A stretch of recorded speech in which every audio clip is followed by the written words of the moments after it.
Magandang umaga mga kasari. Ngayon ay January 28. January 28 po tayo ngayon ng umaga. Umaga pa po. Umaga kasi maliwanag doon, no? May ipakita ako sa inyo. Nagpunta kasi nung Friday yung Ribisco. Ahente ng Ribisco pala pumunta nung Friday yata, hindi ko maalala. Parang Friday ng hapon. Ngayon umorder ako ng Ribisco product. Hindi siya marami. Na lang siya mga 26 ay sa kay na Ajay nagsamba diri sa akong atubangon tricycle. Tapos ito pala yung product ng Ribisco. Pakita ko. Okay. Sa chicheria pala nila.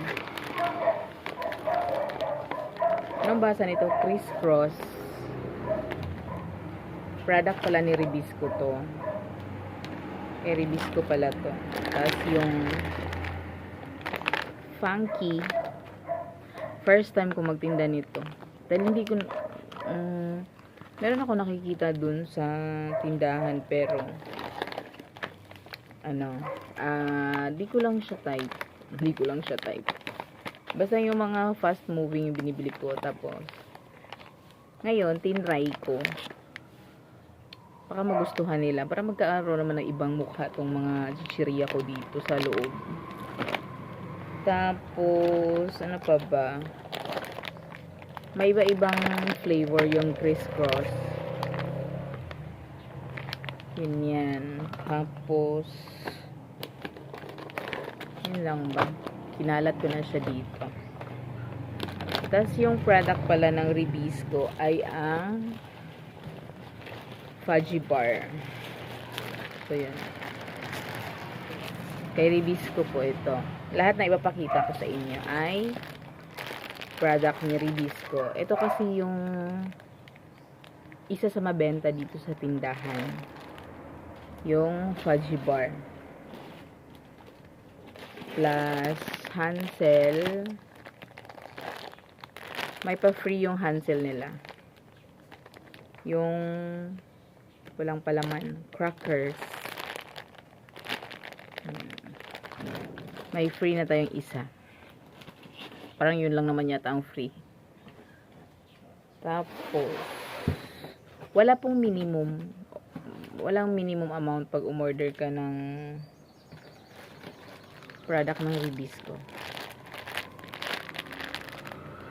Ribisco butter, Ribisco strawberry. May gusto nitong, may laging bumibili nito. Ribisco butter. Tapos yung Tops. Sarap. Parang kumakain kami ganito dati. Tops. First time ko magbenta nitong Tops. Tapos, Combi. Mabenta rin tong Combi. Ngayon ko display lahat. Tapos, Bravo. May naghanap nito Bravo. Bravo na may, sesame seed.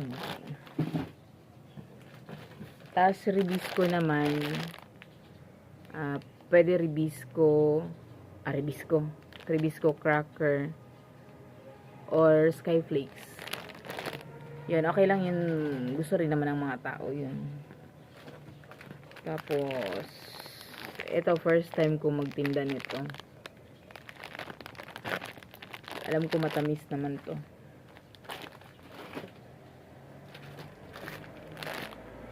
Wafer time.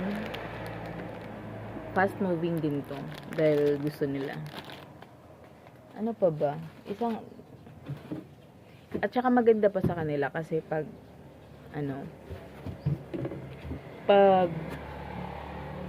excuse me, pag binili mo to sa tindahan, bulky kasi to siya.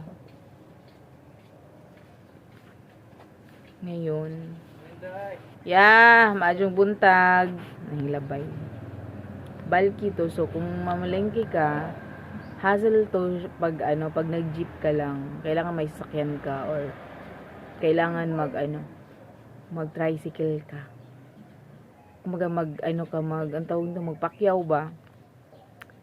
Kasi, siya yung buhatin mo, sobrang dami kasi katulad ng mga ganito, bulky siya. So, nilagay yan sa box. Magsangkiig ka og bit-bit sa mga gamit mo. Kaya mas maganda rin may ahente po.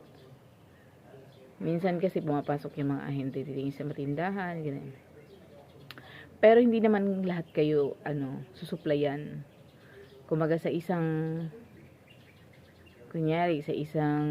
subdivision or isang barangay, meron silang target lang kung ilang tao, kung 3 or 5, ganyan. Kung medyo malaki yung barangay, ganun. Teka, kukunin natin. Lahat na ipapakita ko ay sa reviews ko. Medyo magulo yung video, no. Tapos may funky pala na blue. Ano naman ang flavor nito? Cheese. Nakain po ako ng chichirya pero hindi po ganun ka. Tapos may yellow din pala. 4 na flavor kasi yung kinuha ko.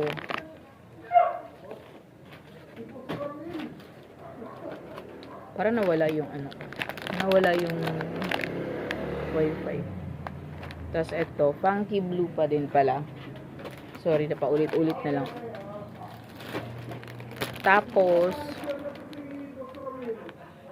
doughy.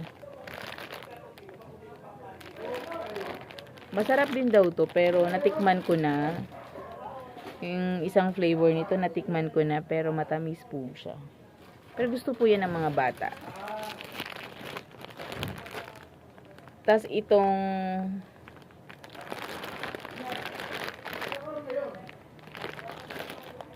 crostini, ito yung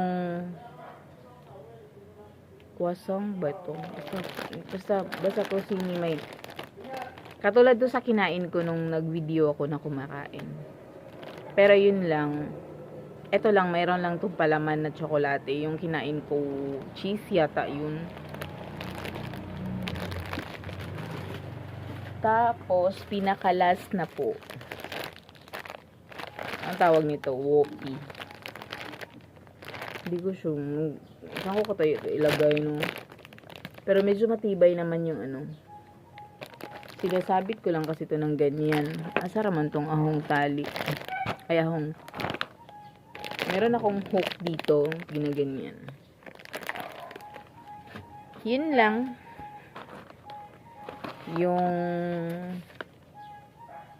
in-order ko sa release ko ay worth 1,036 pesos. 1,036 pesos. Pero ang konti lang, no? Ganun lang siya. Parang ilang variant lang. Pero ganun din naman pag bumibili ako sa grocery. Yun lang yung kagandahan. Free delivery sila. Yun lang. Hindi ako magbubuhat. Hindi ako magpili-pili doon sa store. Kasi pupunta lang yung ahente dito. Punta lang yung ahente. Tapos, papiliin ka doon kung anong gusto mo. Yung ganyan. I-click na nila. Tapos, yun na. After 2 days, parang i-deliver na nila. Ito lang medyo natagalan, parang 2 days lang din pala. Kasi nasira daw yung unit na magdi-deliver. Tapos Yun lang mga kasari ang update natin. Update ko na lang kayo sa tindahan ko. At ganun pa din siya. Ganito yung tindahan ko ngayon. May nakita kayong hula hoop, no? Tapos dito sa gilid, may pa-absolute tayo ngayon kasi may customer ako sa absolute. Kaya may absolute po tayo dyan. Tapos nagbalik na yung Papol natin. Best seller yung Papol. Ano to siya? Soda. Tapos yun lang. Ganyan lang. Medyo madami na yung nakasabit natin dito. Tsaka shout out sa lahat ng mga nanonood ng video ko. Kahit minsan-minsan lang. Tapos may pagganyan na ako dyan. Bakit madilim? Against the light. Meron ditong mga nakakalat. Ganyan. May nakakalat dyan. May pamang Tommy pala tayo.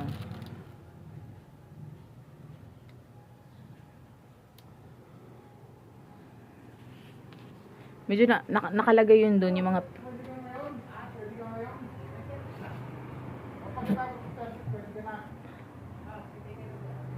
pira-piraso doon kasi yung mga ano na yun, mga tira-tira. Ano ba yung tira-tira? Yung kunyari 2 piraso na lang, 1 piraso nilalagay ko na lang dyan sa likod para madaling damputin. Kasi po yung sabitan po namin medyo mataas po sa height ko. Kung hindi akong aabot, kayang-kaya niya abutin sa yung asawa ko mag-abot. Pero pag ako po, medyo mahirap po pag sobrang layo-layo na dun. Kasi medyo mababa lang po kasi ako. Tapos yung sampayan namin sobrang taas. Yun lang. At mag-ano na kami. Ay, ako lang pala. Mag-ano na ako. Isasabit-sabit ko na to. Ito pala yung drinks natin. May Sprite Zero na pala tayo. Tingnan nyo, nag-white-white siya. Kasi nilagay ko yan sa freezer. Nag-angking na ba siya ba? Tapos may pa-big tayo.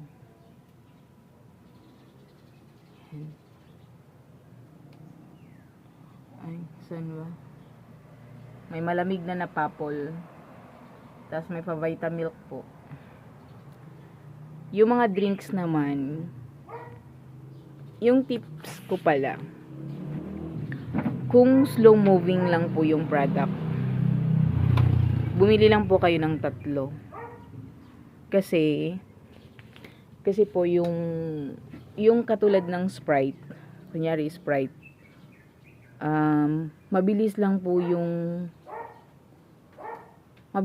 siya mag-expired. Kumbaga parang ginawa nila, parang 3 months lang siya, parang ganun lang. Sobrang saglit lang yung drinks na yan. Kaya kung mapapansin nyo, may nakasulat po doon, tinitingnan po yan ng customer. Kaya dapat po alerto din po tayong mga tindera at saka tindero, kasi pag yun po ay na-expired na or mai-expired na siya, ano pa bang gagawin kundi iinumin na lang? Tapos sayang po. Tapos yung kita po niya is ganyan lang po yung kita niya. Kasi liit lang po ng mata ko yung kita niya. Tapos palamigin mo pa. Pero kasama po yun sa sari-sari store. Yun, maliit yung kita. Kaya nga sari-sari store, di pa. Maliit yung kita. Pero pag ipunin na po yun, may pag-asa po tayong yumaman. Char. Hindi po. May malaking tulong po sa atin. Yun lang. Maraming salamat.